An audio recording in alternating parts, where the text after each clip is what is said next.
All right, good evening, and good evening. Right, welcome everyone to Let's Talk Culinary. That's where we're at this evening on the platform, right? As per usual, this is where we discuss everything pertaining to the culinary arts. And this evening is no exception, right? What we'll be doing, we'll be looking again. Last week, we touched on some aspects of safety and sanitation. Later on, we will look at that. But I have some individuals with me this evening who will be sharing on the platform, right? As we go in, I'll introduce them to you individually, right? And they will share, right? Again, post your comments in the chat, right? Post your questions. And if there's something particular that you want us to look at a particular topic, you can send that to me via WhatsApp at this number, 896-3659, right? I'll also put that number in the chat so you can have it, right? So you can send any topic you want us to discuss, and we'll discuss it right here on Culinary fundamentals, right? So this evening we're going to go right in again. Welcome to the platform. All we ask that you do here is like, share, and subscribe to the channel so that others can learn and improve their culinary skill, all right? As we learn together. So this evening, the first individual I want to call in on the platform to share with us is no stranger to the platform. He has been here before. He has been on all of the platforms that I've been on, are most of them, to be honest, right? It's my friend, my colleague, and my brother, right? Chef Kennard Swaby, right? We know the man passionate about culinary arts, right? Passionate about the youths, passionate about his country, and passionate about family, right? That sums up quite a bit of Chef Kennard Swaby. So, Chef Swaby, coming Yes, right yes, now, my brother, would you're going to give me video this evening so we can see what's going on. You know that we like to see the chef when he comes on the platform. yes. Good evening, everyone. Good evening. Chef. So Mr. Brown would have covered, what who am I, and what I am all about. As you mentioned, I'm very passionate about culinary and also passionate, very passionate about, you know, giving back to the younger generation, of course, because I believe that since we have all these knowledge and our this knowledge and don't share it. That's a legacy. That's a That legacy is we true. have to continue. Right. So as a as you suggest, we speak about the fundamentals, right, Mr. Brown? So Yes, that is it. so I know I have about three three sentences in which I came up But with. sorry to cut you, Chef. Are you able Yeah. to open your video this evening? I know you're at work and you know might be busy. Are you able to open your video? Is it? Yes. For those who, yeah, Hold on. yeah. Is it open now? Are All you right. seeing? Yeah, man, beautiful. Go right ahead. So Chef is at Okay. work, right? And this is a part of what we do, right? Chef, go Right. right ahead. Continue. Yes. So as I was saying, I came up with three sentences, and this came about just by working in the kitchen and getting a better understanding as I grow how the kitchen really operates and what it takes to to move from one level to the next. And Yes. it's yes, and it's quite simple. What I sum it up is that you know the basic, you apply the Mm-hmm. basic, and you should improve the basic.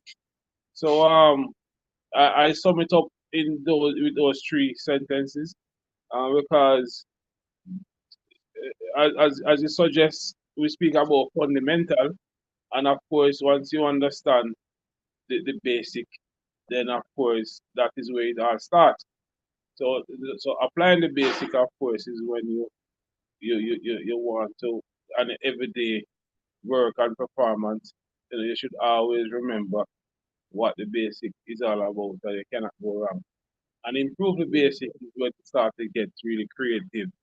But when you start to get creative now, you don't forget where it is coming from and what it should be, the end product should be. Just today I had a conversation with some of my colleagues, and I was talking about a competition that I was in some time ago. It actually was a curry festival in Westmoreland. I remember Yes. yes, I remember when that curry festival just started. I was part of the starting. I was um I was included for the very first 2 years, and well, those 2 years I actually won, but that's not the essence of the story. Um, Mm-hmm. the essence is really that the persons who would have entered, they really came up with some. They thought they came up with some nice ideas, but what they didn't Mm-hmm. realize is that you're making the ingredients that you use to make up a curry powder doesn't goes well with some person used to make cake, used to make, Yeah. but they were being creative. But what I don't Mm-hmm. understand is that as I said before, the spices that make up that curry powder doesn't go well in so to speak in our cake. Yes. The winning dish that year was actually the curry shrimp and jackfruit. So of course, Mm-hmm. those elements would go well together. It Yeah. just goes. And Chef, Yes. not to interject, but that's why we're really here. That's the essence of this particular topic or this segment of what we do on the channel here, culinary fundamentals. Because you said something just now which is very important, and I want to pull back on it just for a little bit, because especially for competitions. Now, like this time of the year for JCDC Culinary Arts, we're in competition mode, and I mean, when you look at the ingredients you spoke about just now, look at curry, right? There are some key ingredients in curry, your cumin, your cardamom, and stuff like that. And how important? So I want to ask you a question here, Chef, while you're sharing with us that particular experience. How is in your experience as a chef over the years working with the youngsters we'd have gotten and just chefs in general, how important is understanding ingredients, aromatics, and how to apply them in different dishes as we prepare them? What have been your experience with individuals, in applying, say, something like, as you said now with the curry, something like a coriander or a cumin? Have you found challenges, chef, with our culinarians and our upcoming chefs in applying and having the proper understanding of applying these ingredients? Yes, Mr. Brown. Yes, I do. And that is a concern to us well where that is concerned. It's a concern where that is concerned. So of course, I don't think that a person appreciate those Mhm. spices the way they should. It makes a world of a difference when you understand those spices, understand and know how to apply them. Trust me. Yeah. So in a lot of our culinarians, and that's part of what we drive into Mr. Brown is for them to understand how to use natural herbs and spices. We want them to Beautiful. move away from all these powder seasoning. You know, it's sad. I must say, a lot of the time, whenever you go out and buy something to eat, you can know right away. It's Hmm. some powder season that is on it. And there's so much herbs and spices available, Yeah. which can give you even better result. Once Hmm. you understand and know how to apply it. And to mention the medicinal purposes too as well, because Beautiful. a lot of time we a lot of people just eat for a belly full. But of course, Mm. days when people just eat, for a medicinal purpose and also to soothe the soul, whenever Hmm. they have a plate of a meal, a bowl of soup, or whatever the case may be. So yes, Mr. Brown, that is lacking. And that is Beautiful. come in, as culinarians, so to sort of drive that and make person better appreciate, those Beautiful. values. And that's something, Chef, that we're going to look at. So we're encouraging persons to like, share, and subscribe to this channel because as Chef spoke just now, I mean, myself and Chef, we understand a lot of what we're saying to you here and the stuff that we would have discussed. But I just wanted to come out on the platform here, Chef. One thing that we'll be discussing on this very platform is breaking down and understanding herbs, spices, and flavor profile, right? So Right. in order for you to get all this, you have to look out for the flyers as we share them, look out for the link, and above all, share, like, subscribe, click that bell so whenever we go live, you will know, because that's a big one that is going to come. We're going to dissect these aromatics, these spices, what go with what doesn't go well with what stays in savory, what goes to sweet, how you balance all those, chefs. So big things gonna happen. Continue, Chef. You were telling us a little bit more about your curry festival and your experiences over the years. Yes, as I was saying, it does, what I learned from that experience was that a lot of persons that truly don't understand, the dynamics, as I mentioned, the basic, because the basic also include how we, what we use in savory, what we use Mm-hmm. in for sweet, and what we use. So all of these things do matter. At the end of the Yes. day,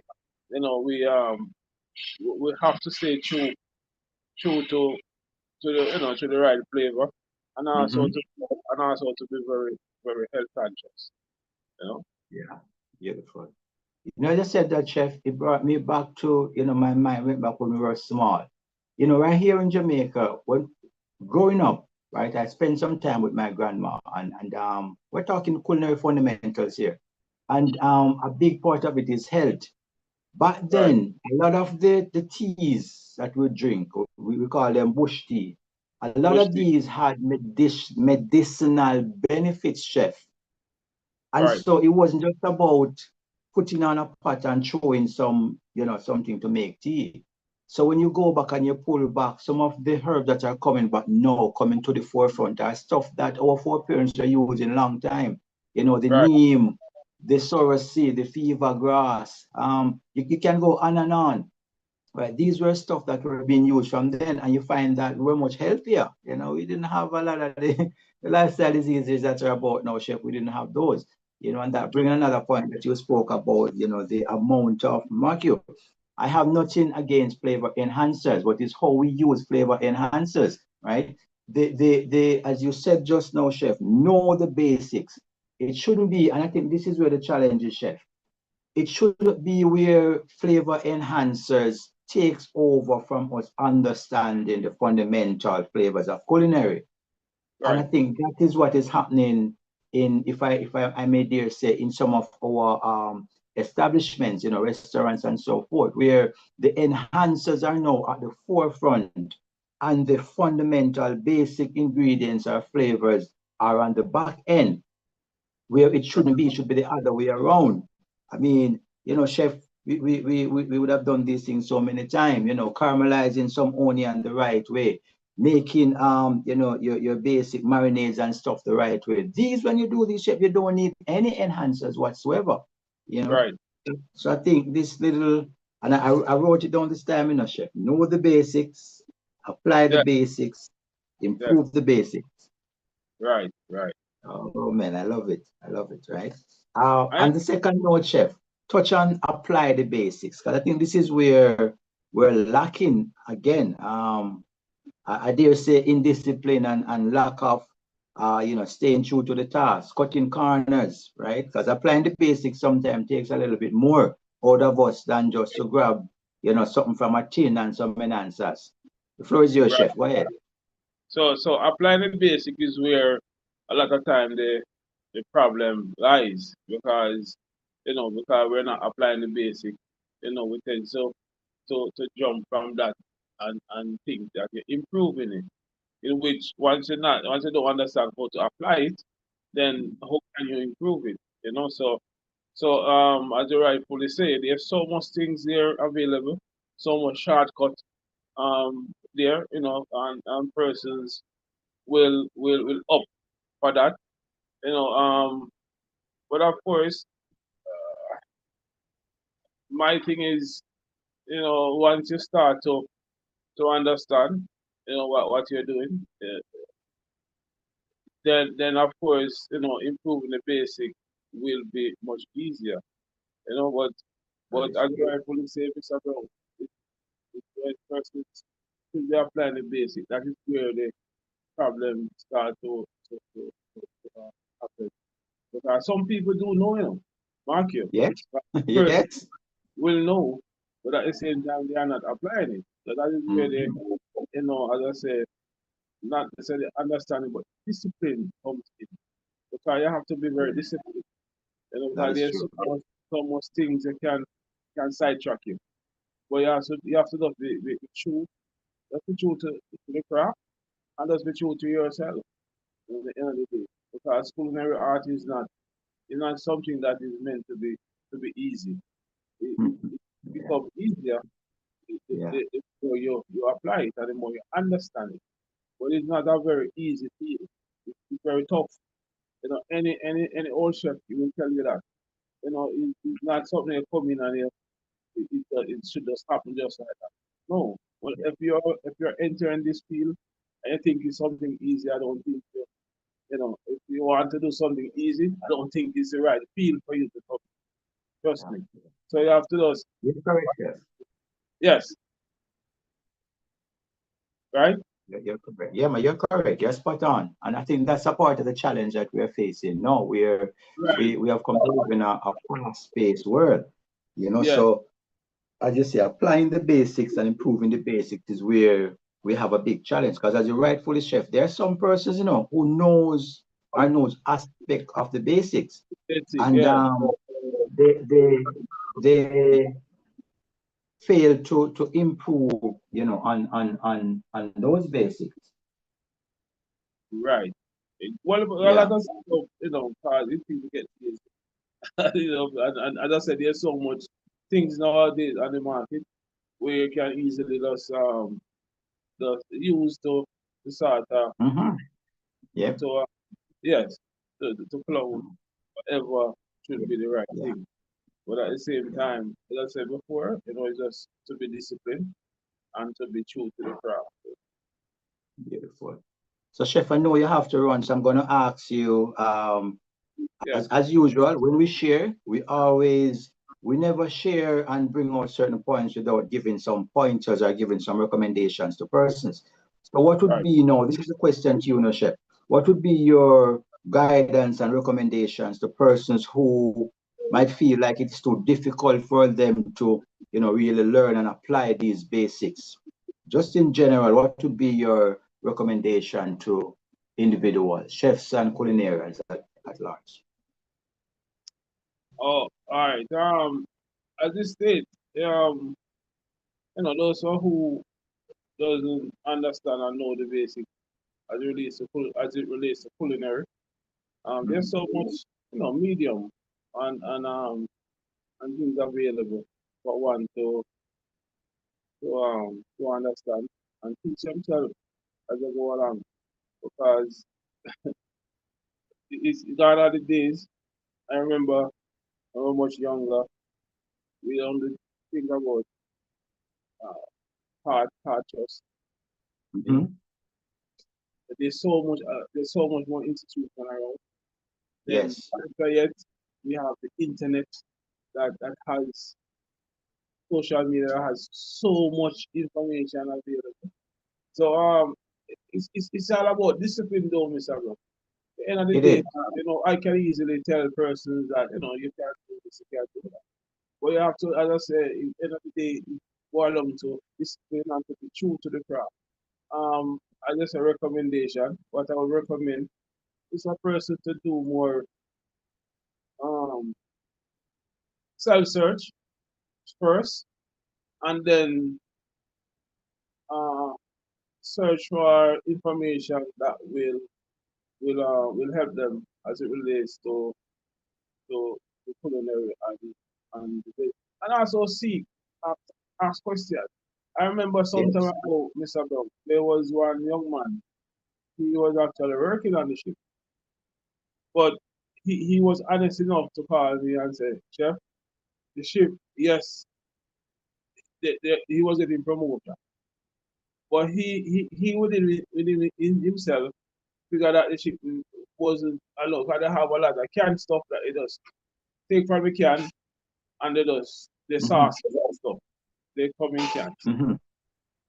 And you were saying you don't understand the basic, and that is what he think he's doing all of this and he's growing, but he still don't understand. So he wanted to understand me. So whenever he comes to Jamaica, he will come and gather some information, and he might just work along with me just to understand these things. So you know, that is just one aspect. But at the same time, there's so much different avenue available for one to know and try to understand. But before all of this though, you have to be true to yourself. You have to be disciplined, and you have to know that this field itself it never made to be easy. It's something tough. You know, it's something that takes a lot of work, a lot of pain, a lot of hours to get it right. And trust me, whenever you go through all that pain and hours, you know, eventually it becomes a part of you. That's what you want to do. That is what you it will become, you know, natural pretty much. Yes. So that is my little advice, Mr. Brooks. I hope, you know, Beautiful. Great recommendation, Chef. it's will And inspire. as you keep echoing, yeah, as you keep saying, you know, discipline and being true to yourself. And I think, you know, Chef, that's a part of the reason why, you know, we gel and we click so much, because we connect in a way where we know what we're about, so we know ourselves, right? You know, we're both passionate about not just culinary arts, but we're passionate about elevating those who are coming up in the industry, right? And so we insert ourselves so much, talking about the high school, right across the board. Once you say you're interested in culinary, then hey, we are here to assist you. So knowing what you're about, as you rightfully say, Chef, so echoing your sentiments again, is of utmost important, and it can't be overemphasized, right? Discipline, right? With the right amount of discipline, sorry, right, yeah, right. Once we apply discipline to the craft, then the rest is pretty much history. We'll learn. So, Chef, I mean, I know you have to run. I wish I could keep you on the platform for the entire session, right? But I was going to say here, since Chef is going to leave, Chef, let me just share this one quickly. I'm going to just push in an advert right here, right now. Coming this Thursday at 6 p.m., Chef, I don't think they want to miss Thursday at 6 p.m. We'll be doing Let's Talk Culinary. That's the first series that we kicked off on the platform with, right? And Thursday we'll be doing Let's Talk Culinary. And that edition, we're going to be looking at the professional chef. What does it take to really be a professional chef, right? This is a big one out there, Chef Twaby, right? So we're going to be dissecting that. It's going to take some time. You don't want to miss it, right? So this Thursday evening at 6 p.m. right here on the platform. Remember, like, share, subscribe, hit that notification bell, all right? So Chef is going to be on Thursday for that. He's going to share a whole lot more, right? He's got a ton of knowledge, and we're going to be sharing. So, Chef, any last word as you move? And then I'll engage my other guests for this evening. I know they're waiting to share on the platform as well. Final word for you. Well, as I was echoing earlier, and it cannot be stressed, enough. For you to become that chef you think you want to become, the chef you want to become. That's discipline. Discipline is the one of the main, one of the most important ingredients. You see, at the end of the day, persons might be, as I said before, earlier, You know, a lot of persons know the basics, I would say, but because of lack of discipline, they tend not to have that. And it's just like anything else. So my last word is of course to be discipline and to be true to the craft. And my right? And to the rest of the people, um, Mr. Brown as well, and that that they extend to us. So to share Yes. to the wider world, Mhm. because it's very important, as we were saying earlier, it's very important for us to share knowledge. Right? Make no sense. We have all these knowledge, you know, like all four of us on this platform now, it's a whole heap of knowledge, when you compile it. Very, very good, Mr. Brown, that you suggested that you come up with, we are able to share, and hopefully person will listen and learn. All right. All right. Thank you, Chef. As Yeah, man. usual, we connect a little later. Yeah, man. All right. Take care. All right. That's your chef. Later.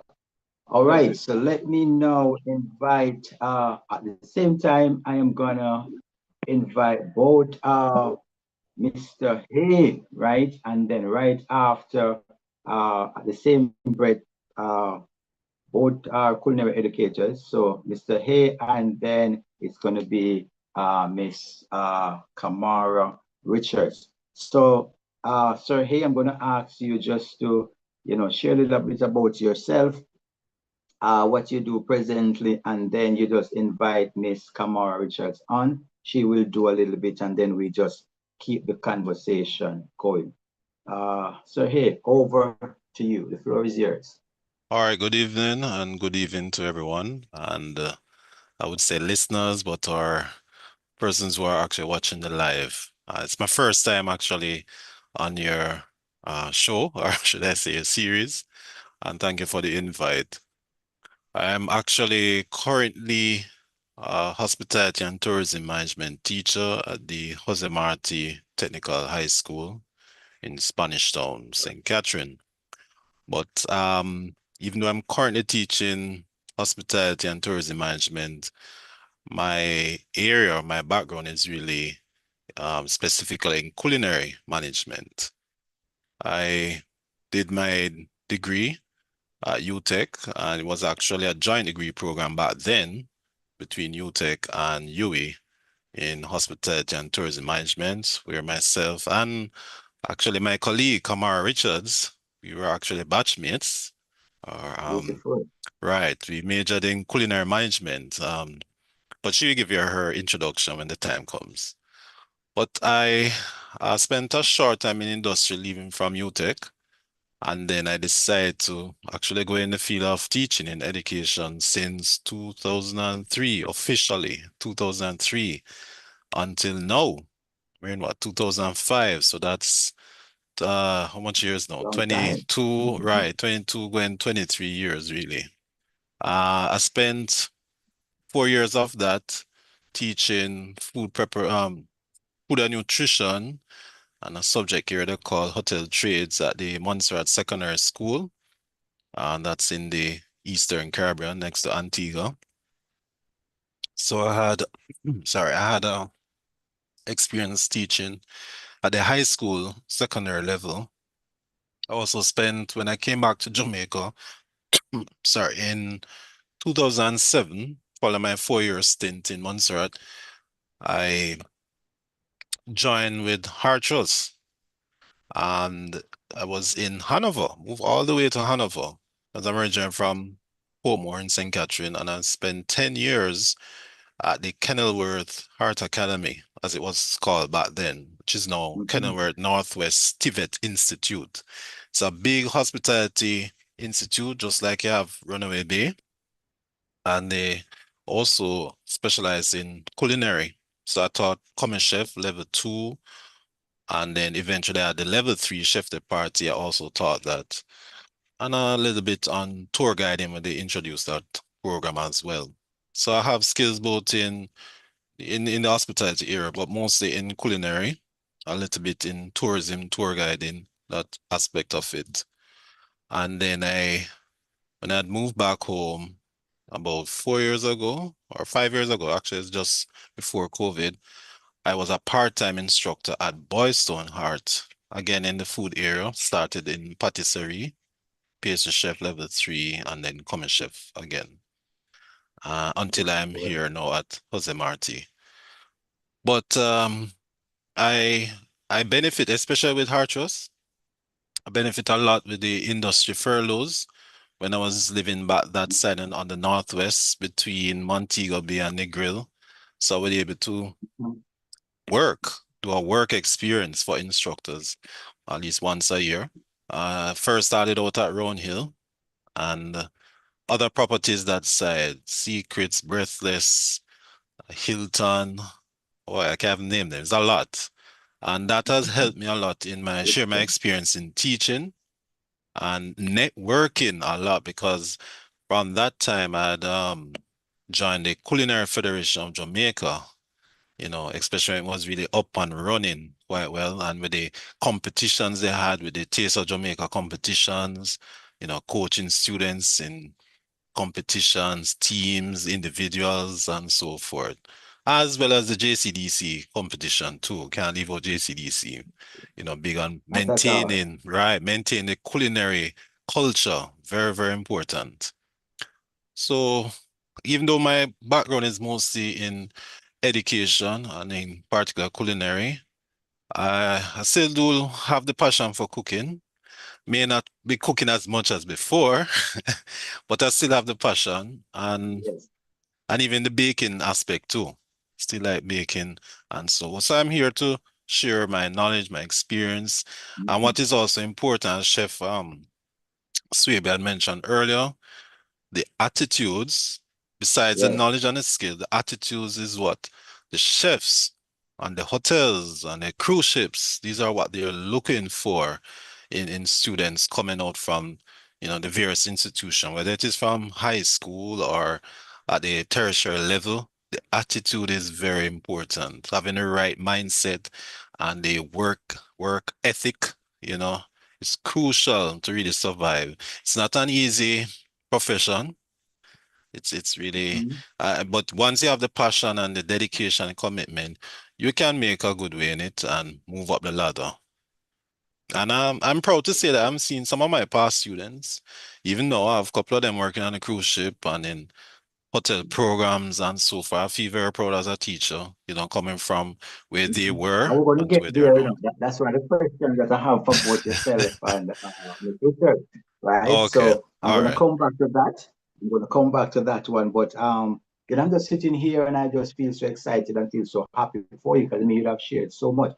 And just by sharing, I know just by sharing what you have shared, now it has encouraged, or it will encourage individuals who might be just starting out, as a teacher in the culinary field or in hospitality in general, right? Food and Right, beverage.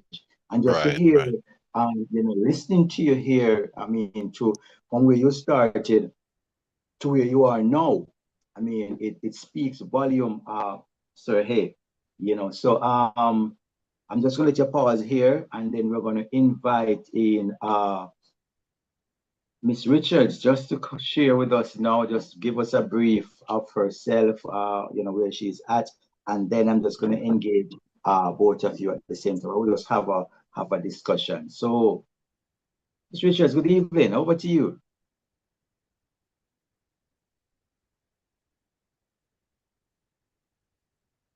Good evening, Chef, and good evening to your listeners. So, as Shalon said, we were batchmates in college, and I'm giving the very succinct version. I actually am in the Turks and Caicos Islands teaching at the community college, and I do teach food and beverage courses, so culinary included. And prior to that, I was at the University of Technology, and I taught there for 7 years culinary courses. So I taught on a culinary program. And I did a few food and beverage courses as well. I did a short stint in industry. I worked at the Roundhill Hotel for perhaps 2 years, and I did some work with fast food as well. So I'm going to leave it there. But I also taught in Montserrat, like Sheldon did. Perhaps he introduced me to teaching, but I'm going to leave it right there. Beautiful. Love it, love it, love it, love it. You Quite know, so. yes, sir. Hey, go ahead, No, man. I'd say quite so. I'm Yeah, she's excited. right. She's right in terms of introducing her to teaching. I almost forgot that she was in the fast food industry. Yes, I just remembered. Beautiful, beautiful, right? So I'm just going to throw some questions now, and just feel free just to respond. I'm not showing it to anyone in particular. It's just a few questions I have here because we're talking culinary fundamentals. So the very first question I want to ask, you're both culinary educators, right? So what has been your experience in relating to the students? The positive, give me some of the positives, some of the negatives.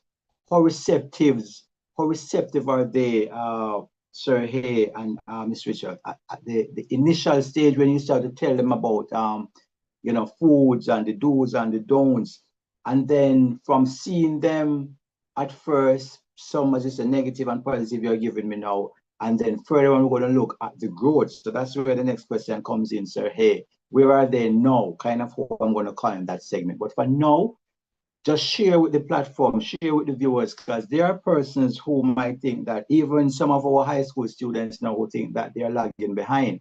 I wasn't the best. This might sound strange as I pose the question. I wasn't the best at practical when I was going to high school. I was good on theory, always top notch. A. Very few B's I would get when it comes to theory. You see, for the practical, oh mercy. So here I was no good. I'm being honest. I was no good. I mean, we had to do a practical. We were doing egg cook with something, and we were supposed to do this. This is a classic one that is done in high school.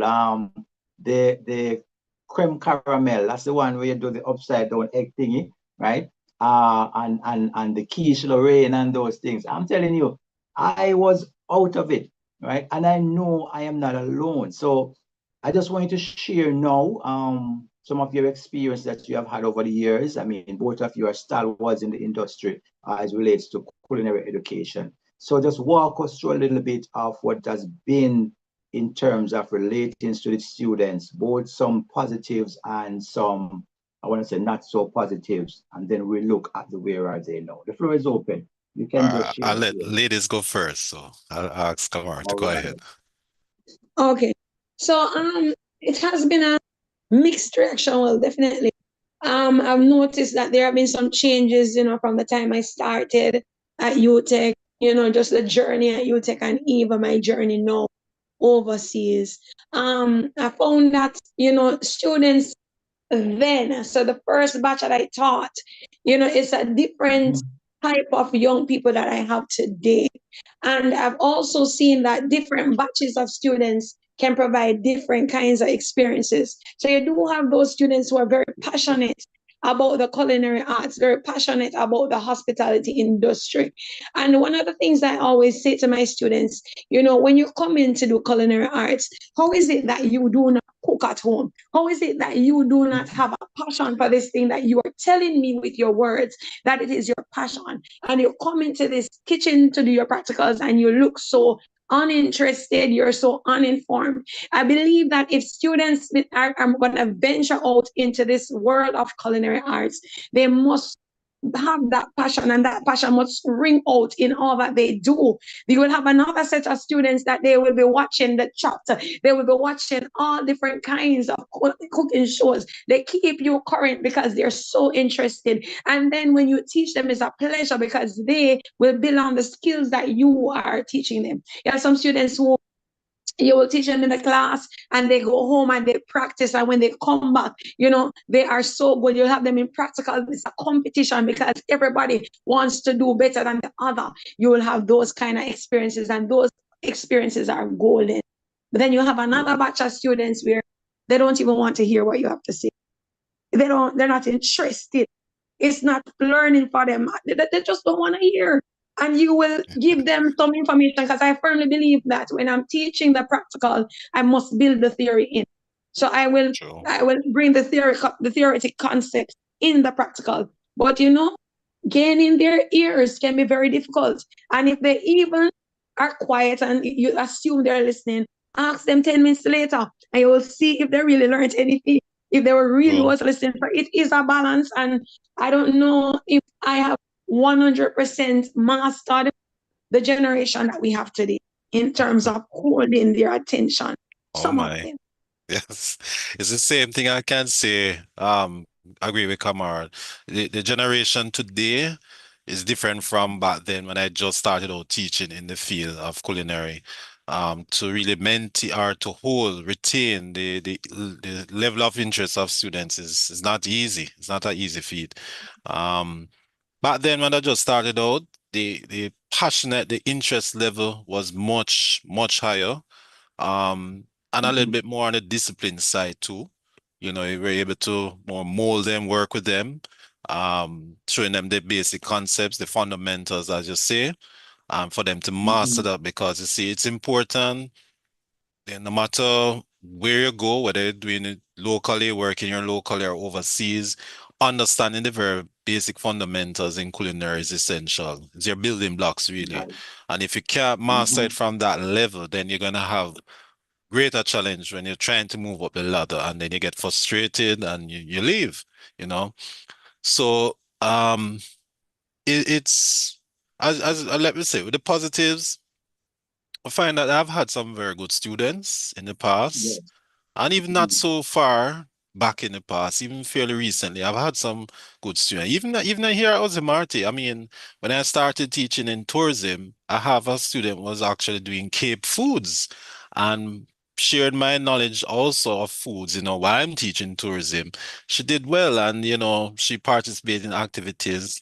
Even though she's not in the food area now, she's into law, studying law, but I mean, I can see that where my impact was really felt and she really did learn and apply herself.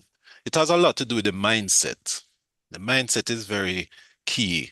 That is I- true. Right. So if they come with the proper mindset and the goal that they, have their goals in mind, what they want to achieve, how they plan to achieve it, it makes it easier for them. But if they don't, you're just like you're wandering aimlessly. And it's even more difficult to try to reach them or even help them to where they should go. So that is really my take on it. Beautiful. And before I ask, the where are they now question, it's important that we understand these challenges because the reality and the truth is that, as what Ms. Richard shared earlier, you see the because I can relate to what both of you would have shared, right? If the mindset is not there, it's going to be very difficult for individuals to learn these fundamentals. Because as she shared, and I can relate that there are these students who they keep you on your toes. They keep you on your toes. They go and they say they watch the Iron Chef, they're watching the Chops, they're glued to Food Network, they're on the internet. And when they come to the session, they come to the classroom and come to practical, I mean, you have to be on your A game, so these individuals, they will grasp the fundamentals much easier. And so in a nutshell, what we're saying now to our culinarians and those who are coming into the industry is that you have to have the right mindset. As Chef Swaby shared earlier, I'm not sure if we would have got the essence of it. Culinary is not for everyone. This is not one of the profession where you just jump in and say, okay, I'm just going to make some money. No, it's going to show why you're dealing with food. And I think that's a part, Sir Hay and Ms. Richards, a part of what is facing us now. I dare say even some of our restaurants and establishment that deals with food because there are individuals who they're not into it wholeheartedly. So the mindset is not there. They're not connecting the way they are to connect. And so because of that, it is showing in the product outcome, right? And in essence, the customers really feel the pinch of it. And by extension, those persons would have invested in these establishments. So it's very important, as I ask you that particular question, right? How is it? Because that's where it starts. It starts with the high schools and then up to, you know, tertiary education, whether it be hard shots, whether it be universities. If individuals don't have the right mindset, then it will pose a challenge for persons to really grasp those fundamentals, because it can take time. Just mastering the 5 mother sauces takes some time. Making a simple bechamel, as easy as a bechamel is to make, to get the right consistency and the right flavor is a challenge. Because it's not just to have a roux and just throw some milk in there and then you go add that nutmeg, your salt and pepper. No, you have to make sure that you get the right consistency. It shouldn't be lumpy afterward, right? It shouldn't be clogging up afterwards, you know. So there are techniques to be followed, and if persons are not willing to go the extra mile, then they won't get these simple fundamentals. And that's where we want to start on the platform here. That's why I'm asking these questions, because it's easy for hey and for us to come and do some PowerPoints, tell persons about food. Hey, this is a recipe. But at the end of the day, if the mindset is not there, then it makes no sense, right? Yes, yes. Good I'll stuff. just, if I can jump in, Go when you right mentioned ahead. about even making the bechamel, you see, one of the things to really move forward or move well in the industry is really following instructions. Simple thing as following instructions. It may even be not as complicated, just simple instructions. We find that sometimes the students have a problem where that is concerned. And if they have that problem in the classroom setting, Mm-hmm. in the kitchen, then it's even more so in the industry when they go out there to Yeah. work. Yeah. Some have the mentality that, hey, I know this. They have this overconfidence, so to speak. And as I said, with the mindset, some just looking, hey, I'm just here to really make some money. Money is on your mind. But yeah, money might be on your mind, but you have to know about doing the job and do it properly, because it's really about quality service that you're giving to your customers. And at the end of the day, the customers are who are really the ones going to pay you. And you're looking at sustainability more for a long term, where you can keep afloat. So it really Beautiful. boils back down to that. Well said, Sir Hay. All right. So just May I one, not to call any name. Oh, I I think heard Kamara Mrs. Chef. wanted Go to ahead, add Jenny. something. I heard her voice now. Go ahead, Mr. Chef. Yes, I wanted to say that one of the things I always say to students too, in the kitchen, you cook with your senses, right? So when you're cooking, you have to be very aware, right? You're Yeah. hearing, you're smelling, right? You're Mm-hmm. seeing, engage your senses. So when you're at the flame, if it is that you're frying, you know what to look for. If it is that it is not making that frying sound, then obviously the flame is too low. If it is that you're smelling the browning, the burning, obviously the flame is too high. Mm-hmm. You have to really Mm-hmm. utilize your senses, and I find that it Beautiful. can be quite difficult for them to adjust to that. Yes. You're spot on. Quite correct. Quite correct. And these are, I'm hoping especially for, those who are not just not just teachers, not just culinarians, but all of us, we can pull and learn from what is being shared here, because these, though they might seem simple and basic, these are what cause major challenges. These are the things, Sir Hay and Mr. Richard, that cause persons to fail their exams. These simple fundamentals make a world of difference. You're under pressure and you turn up the heat too high under the pot, right? And there you go, you're supposed to be searing a piece of salmon, and before you know it, the salmon get burned, or chicken breast burned. When if you would have spent the time when it was taught in class to really master these fundamentals, then further on in life you would have these challenges. On a busy a la carte shift, Sir Hay and Mr. Charles, when you're on the line and the tickets are coming in, you have a 10 top out there, another 15 top, and then you still have room service orders coming in, the dining room is still full, right? And you have to be moving. These simple things that Yeah. we're talking about, what might seem Yes, yeah. simple, these are what makes the difference. Yeah, because It's the otherwise it can be fundamental. overwhelming. Yeah. Yeah. Mm-hmm. Beautiful. Beautiful. All right, so just give me now. This is where I go now into this section I call the where are they now. All right. One success story. I always get tongue tied saying that word. One success story. Don't have to call any name. Just tell me of any student that you would have, taught, or even somebody presently who would have really take on to the culinary arts. I mean, they're into learning the fundamentals, and you see them going places or they have gone places. The floor is open. One success story from each of you. Go right ahead. All right, I will go ahead. There's a Yeah. young man that I taught at UTEC. I used to refer to him as my son. I thought that he needed Mhm. some, a little extra investment. So I said, Yes. "You're my son." Right. But I watched this young man. He was quite bright, but it's rough on the edge. But I watched Mhm. him, and right now he has his own show on YouTube. He's into cakes, and he has a business that he has started, and is doing very, very well with his cake baking and decorating in Jamaica. Beautiful. Beautiful. Beautiful. Wow, that's good to hear, man. Congrats. Yes. Yes. As Yes. Yes. Kamar said that I have many, but I'll just choose one right now. Even up to last week, I see he made a post on his WhatsApp. I taught him at Boys Town, and he was not coming from a culinary background. He was working a Yes. total different industry, but because of his passion, his love for food, right? I can see burning.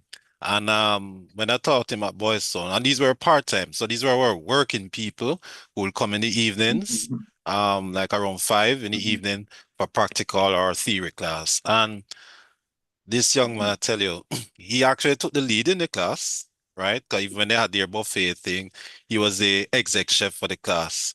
But as I said, because of his Yes. passion, would you know that he actually quit his job that he was at and had his own business plan in mind and took up a business venture with one of his classmates? Right now, they are Mhm. partners in his business.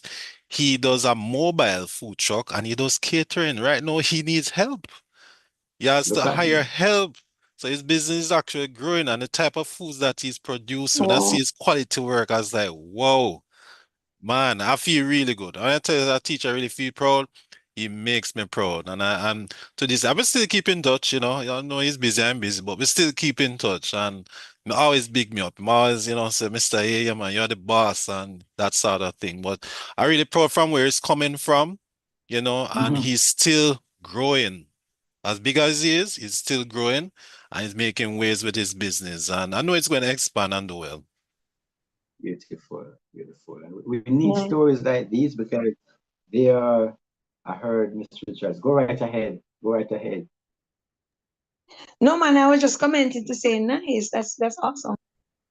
Okay, yeah, man, definitely. We need to hear stories like these because there's so many persons who feel, down and discouraged. And a part of what we want to do here on the platform is to encourage individuals to really stay the course and knowing that you can make it if you are willing to put in the work. So yeah, man, commendations to you both, and I know that it would have encouraged you, sir, hey, right, and Miss Richards as well, to really continue. It's good when you see students, because you're always going to have some who, boy, say, boy, I'm not going to continue. I found something else. I'm going to move on. But it's good when we have these stories where we have seen with our own eyes, person, especially when they didn't start out, the fastest, or, the person at the front of the class, and to see them really go out there and excelling, it really speaks volume and it encourages us in a big way. All right. There's one more question that I have for both of you, and then we're gonna share a nugget for this evening. This evening we're looking at HACCP, just briefly. Each week we give a little nugget, and this week we're looking again. Last week we looked at safety and sanitation, and we're going to look at the same thing for this week, safety and sanitation, and the focus is on HACCP and the 7 principles. Before I share that, I just wanted to share on the platform, starting with you, Ms. Richards, because we always, just as I did with Chef Swaby, always want to give some advice, some encouragement to those who are coming up in the industry now, and even for fellow colleagues who sometimes feel like, boy, I can't go on any longer, right? Mr. Richard, your question, what advice would you have for fellow culinary educators or teachers who have been at it and they feel like, boy, I cannot continue? What advice would you have to share for your fellow culinary educators? Well, Chef Brown, I I commended the fact that you're grounded in faith. I believe that sometimes it does get overwhelming, but I believe that if you would go back to your master, go back to prayer and seek strength from him, because we do have a responsibility to educate and mold the next generation. And the hearts of a king is in the hands of God, and I believe that if we really bring them before the Lord and ask the Lord to give us the strategies, that he will do just that. So I believe that just taking back your strength, pulling back strength from the King of Kings, and just remembering that this that we're doing is not for ourselves, it's to build a generation that is coming. And we ourselves, some of us are parents, and we want persons to invest in our own children. So what we're doing is an investment into another generation. So I believe that maybe not everyone will give you that kind of success story that you're hoping for, but there are gems, and we must also celebrate those gems. And of course, we have to assess ourselves too, to see where we are lacking, because self-assessment is very important. We need to see, what can we do to improve? Can we do some kind of seminar? Do we need to do some upgrade? What do we do, to be able to help them, because they do need help. And if everybody walks away, then who will be there to invest in them? Wow. Amen. Amen to that. Well said. Amen and amen again. This is where we say, let the church say amen. Right? It was profound and powerful. You said so much just now. I'm going to put one thing, sir, here, which is very profound, Mr. Richard. You said, if everyone walk away, who is going to help be them. the light or help them, right? I believe that it's a calling. Teaching is really a calling, and I can feel your energy, right? And this is what you were both called to do. So it's a pleasure, right, to have you on the platform. This is going to be the first of many. All right. So thank you for that encouragement, right? That has gone far and wide, right? So everyone who will watch this video here after, Ms. Richard will have those words to encourage them along the way. So hey, you were going to say something, then I'll pose your question. Well, I was going to answer the question that was asked to Ms. Richards, just the same. My word of advice, don't give up. Have a goal in mind. It's actually good to write it down, visualize it, write it down, and then you look at steps now, even if it's baby steps, to take your time and reach to that goal, rather than just, drifting or looking in space, so to speak. I find that there's a lot of youths today, they don't know what they want to do. They're clueless. You'd be surprised, even at the level that I'm teaching at in the upper school at grade 12, grade 13, some are still unsure what they want to do with their lives. At that point, they should have already someone made a decision, But we're there to guide them along based on our past experiences and experiences of others and the knowledge that we have to really guide them in the way that they should go. And also, I want to share that some might look at their own circumstances or challenges they may have based on where they're coming from, the environment in which they live. Don't use that as an excuse that you can't achieve to be whatever. I was just watching a program on TV's profile about this young dentist who has actually done his master's in dentistry overseas. But he was a foster child. And he didn't know this until when he was about age 5 or so, but he did not let that deter him. He was Yes. always determined, and he had some good teachers, his foster care parents, and and he helped from his teachers along the way, even when he was in up to university level. And funny enough, when I contacted my dentist about him, she said he was her senior, but it was a very inspiring story. So Yes. it just goes to show that I can look and see that he was a humble person. Humility is important because Yes. when some persons have this ego or this overconfidence about them, you're not going to learn. You're not going to go far, with that. You have to be humble. Accept your mistakes and your wrongs, and then work and improve on that. And as we too, as educators, we are not perfect. We don't know it all. We are also still in the learning process. And as Kamara said, we have to do our own self-evaluation, look at where we need to improve so that we can reach out better to our students. That's my Wonderful. advice. May Well I add said. So something, then Chef, if you go don't right ahead. mind? Go right ahead. I currently have a group of students. And I remember this particular young man, he frustrated me. I remember going home, I was like, and I was just saying, God, I'm not praying for these students enough. And I just brought the issue before the Lord and I prayed. And the next day I was supposed to have that class, and I tell you that class is a class that gives me, they challenge me. And I don't know, for Yes. some reason, we had a meeting, an impromptu meeting, and it went for maybe an hour, and the class was a 2-hour class. And I was saying to myself, these students are not going to be there waiting on me.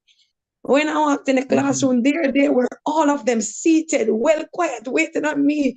And the little young man was so well behaved. I was like, oh my gosh. We really can't just give up on them. And then for me, it is not just to teach them the curriculum that I've been given. I believe my call is to be, Yes. just to influence them on a holistic level, because many of them are going through so many different things. And if you take the time out to observe, if you take the time out to have conversations with them, then you will learn, the different challenges that they're facing. And sometimes why they can't perform at the level that we want them to Yeah. perform is because they're having so many other challenges So in the true. background. So true. Yep. Yep. That's true. Mhm. That's very profound and well said, because holistic development is what we're about. So that's again is another, it's a powerful testimony, it's a powerful experience. I mean, so much tied up in that, right? Sir, here you answered the question that I had for you, because the question I was going to ask you is, what is the importance, or how important is humility as it relates to, this industry and persons who, want to venture in the industry? But Okay. you Okay. I didn't know you answered had that that question question. while you were, yeah, sharing just now. All Yeah. right. Very I mean, I could important sit here all attribute. evening and listen to the Yeah. conversation, man. Man, this has been so rich. All right, so I'm going to take 5 minutes now, and then we're going to just come back and wrap up. So what I'll do right here now is we're going to share our nugget for this evening. And for this evening, we're looking at safety and sanitation. It's going to share here now what is HACCP, and briefly just read the 7 principles of HACCP, so that those who don't have the understanding will know. So let me go here quickly, and we are sharing. Yeah, I need to go fast. So I should have just go to the slide that I need. All right. Where are we? Not yet. All right, this is the one that I need.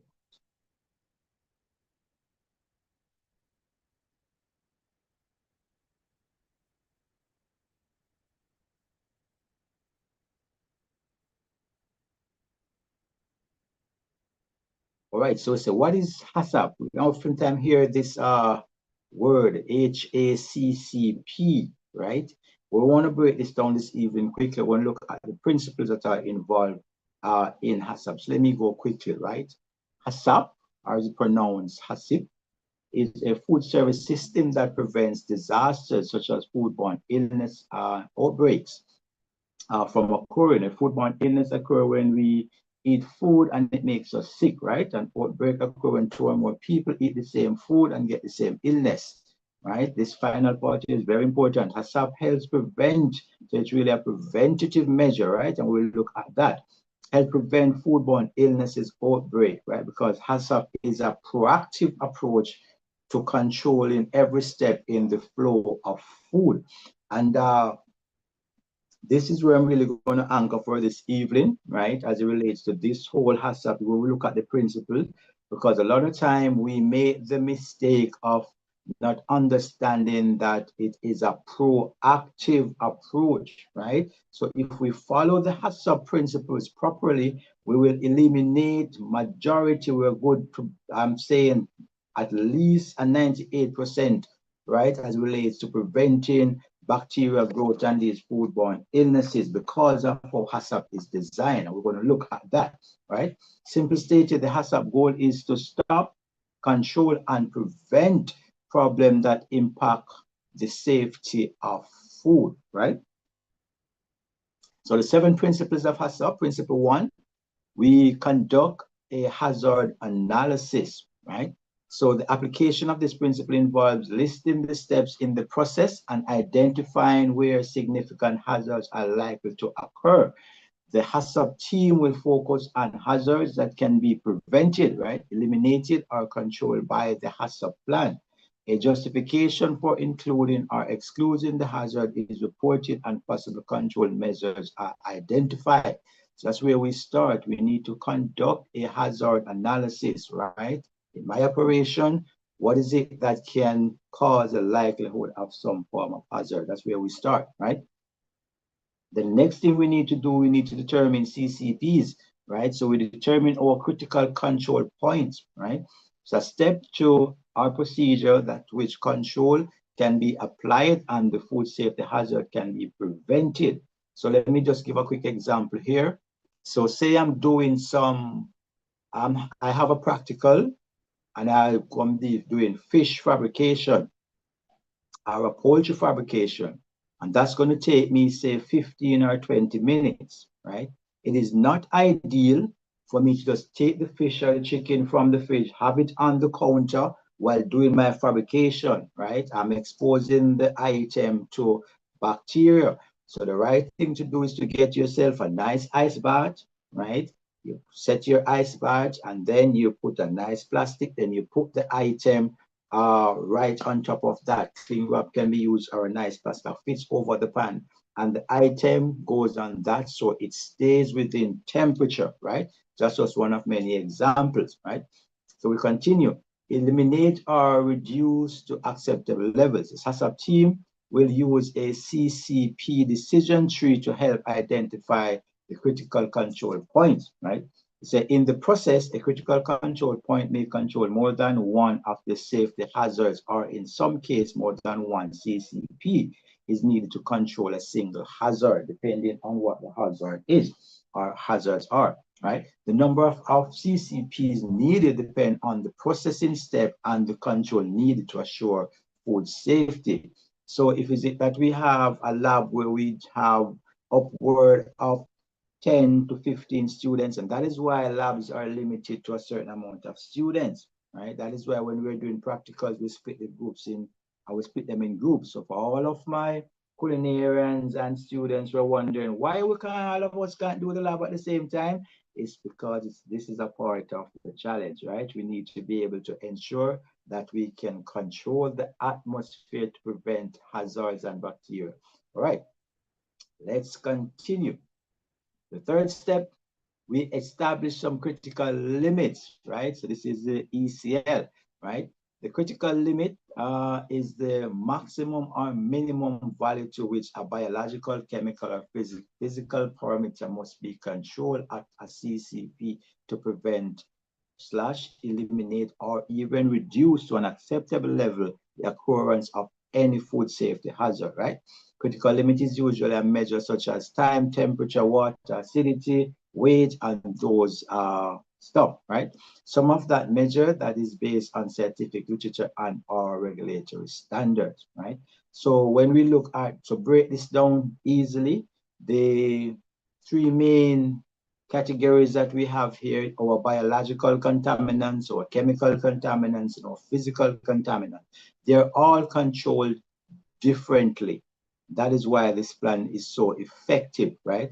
So once we hear bio, then we start to think about bacteria and stuff like that. If we hear chemical, then we start thinking about pesticides, bleach, and stuff like that. And mark you with this one, it also takes into account the items that we buy from our producers. Yeah, very important. Physical, no, these are the stuff that we can touch. So chip, broken glass, dented tins, a lot of this stuff comes into play, right? Number 4, we need to monitor monitoring procedures. A lot of time we fall down on this particular step right here, right? We need to monitor the process. The HACCP team will describe monitoring procedures for the measurement of the critical limit at each critical control point. Monitoring procedures should describe how the measurement will be taken, when the measurement is taken, who is responsible for the measurement, and how frequently the measurement is taken during production. Let's look at a quick example. Let's look at a typical fridge. Every single fridge should have a hanging thermometer on the inside if it's not the one that have a digital read on the outside. If you have a digital read on the outside, you don't necessarily need a hanging thermometer, right? But every fridge should have something that displays the temperature, right? Along with that, you should have a log that you use to log the temperature of the fridge, right? So if you're listening to me now, if you're watching this live, wherever time in the future, and you don't have that in your establishment, then you need to get it ASAP. Every fridge should have a thermometer on the fridge or in the fridge, and have a thermometer temperature control log. All right, beautiful. Let's continue. We want to establish corrective action just in case something happens, right? Corrective action are the procedures that are followed when a deviation in the critical limit occurs. The HACCP team will identify the step that will be taken to prevent potential hazardous food from entering the food chain and the steps that are needed to correct the process. This usually includes identification of the problem and the steps taken to assure that the problem will not occur again, right? Beautiful, that's self-explanatory. Let's continue. Establish verification procedures, right? Those activities other than monitoring that determine the validity of the HACCP plan and that the system is operating according to the plan. The HACCP team may identify activities such as auditing the CCPs, record review, prior shipment review, instrument calibration, and procedure testing as part of the verification activity, right? In this one, what I'm going to touch on, instrument calibration. Every thermometer, right, whether it be digital or analog, needs to be calibrated, right? So you can get correct reading on your thermometer, right? And all this stuff that we're talking about as we progress on this platform, right? Talking about culinary fundamentals, we will be showing demonstration as how to calibrate thermometers. We'll be showing examples of temperature logs, all of these. But again, please share, like, subscribe, hit the notification bell so you won't miss a beat when we go live, right? Good stuff. And the final one is we need to establish record keeping and documentation procedures, right? This is what the public health personnel want to see when they come to the establishment, right? No record means you're in trouble, right? A key component of the HACCP plan is recorded information that can be used to prove that the food was produced safely, right? The record also needs to include information about the HACCP plan. Record should include information on the HACCP team, right? Product description, flow diagram as to how you move food from point A to point B, right? The other hazard analysis, the CCPs that you have identified, the critical limits in place, your monitoring system that you have in place, what are your corrective action in case something occurs, what are your record keeping procedures, how do you go about that, and of course, verification procedures, right? And here are some links where you can get these information, right? guidebook for the preparation of HACCP plan, right? The US Department of Culture, USDA, the Hazard Analysis Critical Control Point, Food and Drug Administration, that's from the FDA. And the third one is the HACCP Principle and Appreciation Guideline, and this is from the Food and Drug Administration, again from the FDA. These are online. You can search for them, you can find them, and you can get tons of information, right?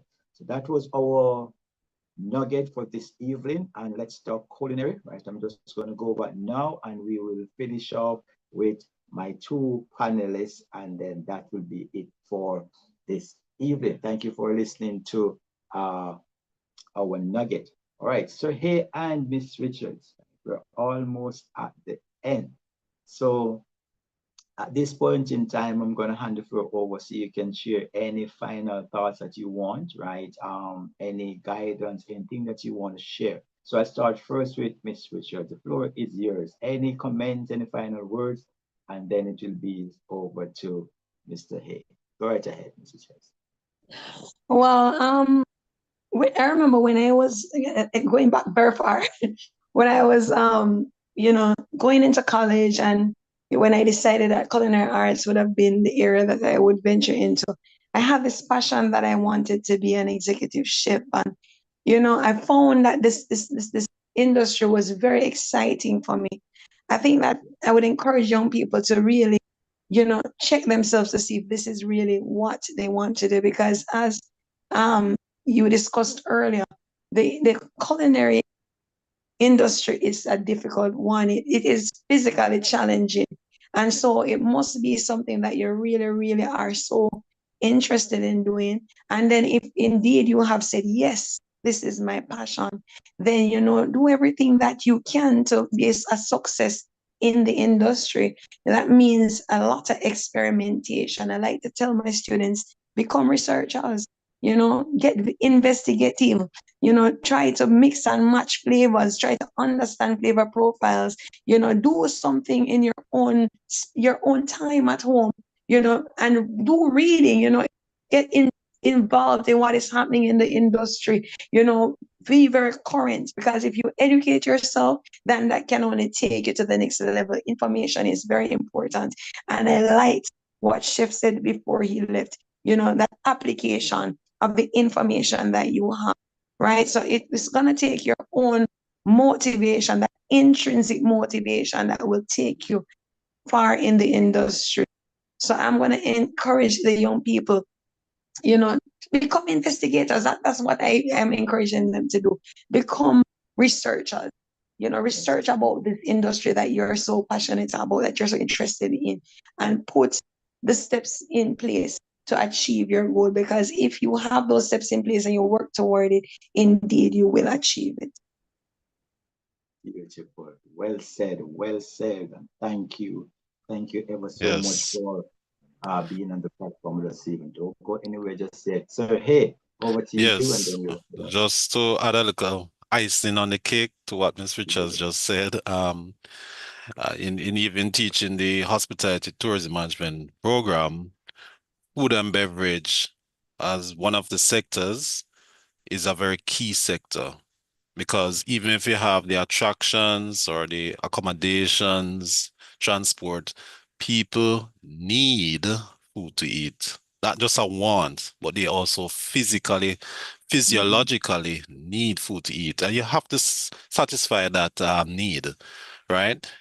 But it's how you also satisfy the need. You have to make it appealing, nutritious. We hear a lot of talk these days in terms of nutritious meals in schools and so forth is very key.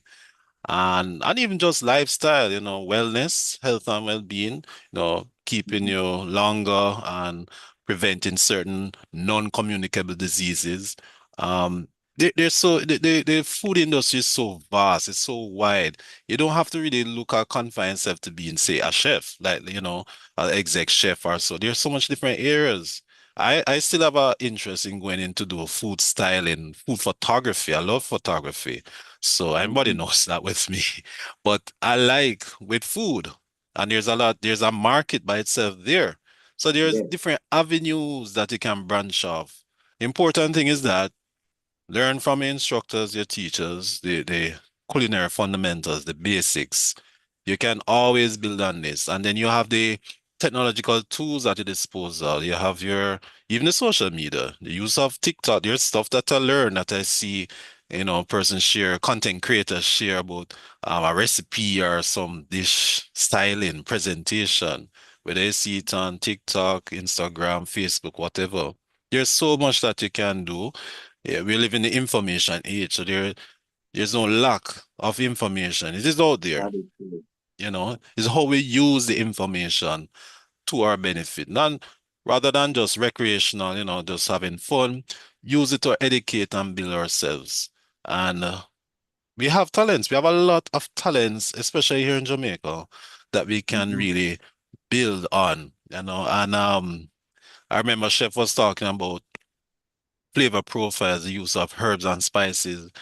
We have a lot of bush stuff learned from even our parents and grandparents. Even certain things, season up meat, how you cook and use these herbs and spices. You don't have to worry about these them powder seasoning stuff. Oh man, I Yes, don't use come on them. now. I don't use them. I don't use them. Natural seasonings. These are really key things. And why do you think so much like our cuisine around the world, the tourists who come, they love our food. And Yes, our yes, yes. restaurants overseas, they do well because of how we build our profile using our natural ingredients and giving life to the food.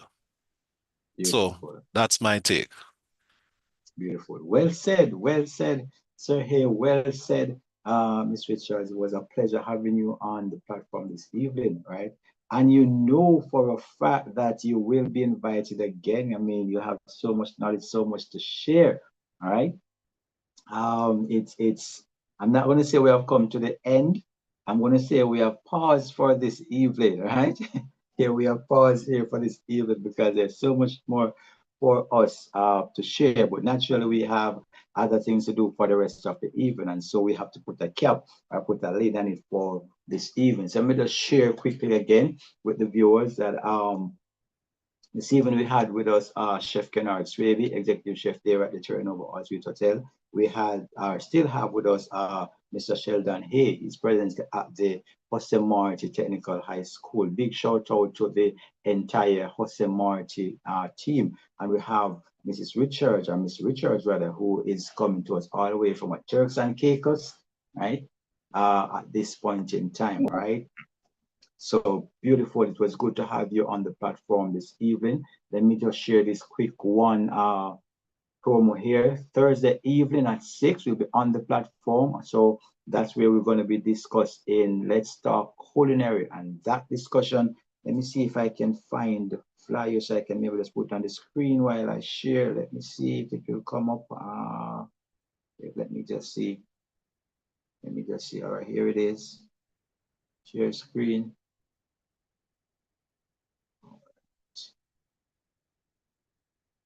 Yes, this is the one right here. Let's wait, I need to come over on this side.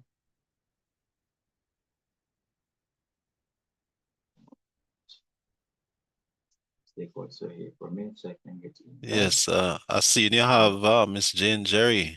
Mrs. Beautiful, all Jane, right? yeah, Yes. So this is yeah. Thursday, right? Let's talk culinary.